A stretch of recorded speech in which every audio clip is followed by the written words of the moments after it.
Residents in Clarendon are desperately appealing for help to address a mental health crisis which is emerging in the parish. Over the past 5 days, there have been numerous reports of mentally ill persons either committing suicide or making mischief. Kalisha Williams reports.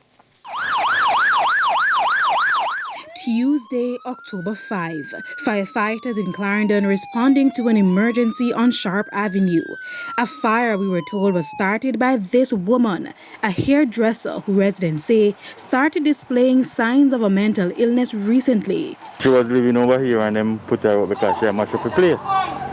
You understand? So that's why them put her out here and she ended up a burn up or something. You understand? Because she bust down the right wire, the current wire in the house. You understand? She broke out the window them and stuff like that, so them put her out. Not even the presence of the firefighters could stop her from fueling the fire.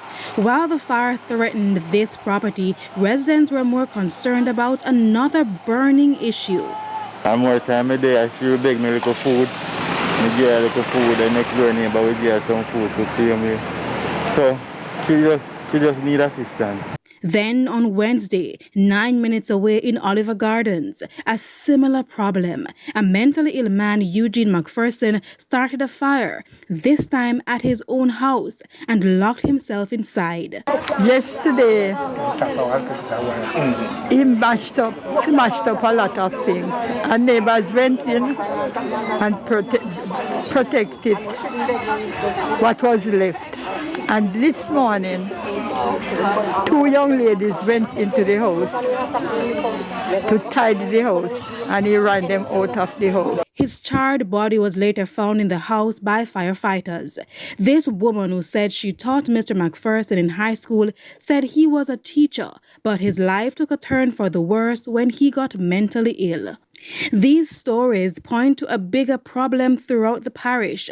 This is the town of Meepen. Take this man, for example. He has been here for months.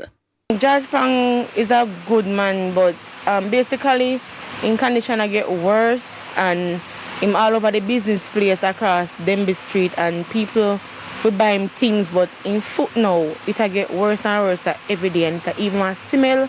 And you know, some people are going to a business place and they can't pass it. If anybody can just reach their family, that thing can get to go over hospital and they can do something for, because eventually it gone bad now. There's nothing to do more than just cut off it. Now, according to the Clarendon Municipal Corporation, many of these persons were not in the town before the pandemic. So what is being done? Mayor of Maypen, Winston Mirage, explained that George Pang, for instance, has gotten help, but the mental health team found out that he had no mental issues. However, he refuses to go to the hospital to get his wound taken care of. And so they did tell me at the health department that he has been taken there before and he scrambled out of the hospital and they couldn't find him again. As for the others, we do have a taxi person who we pay every day to take these mentally ill people to the drop-in center that's down by the infirmary. And that's where we have somebody who cooks for them, clean them up. There's bathroom facility there and beds if they want to sleep. So all of that is already in place. Mr. Mirage further explained that the corporation will be carrying out further investigations to see how they can respond to the increase in mentally ill persons in the parish. Globally, mental health issues have been on the rise since the pandemic.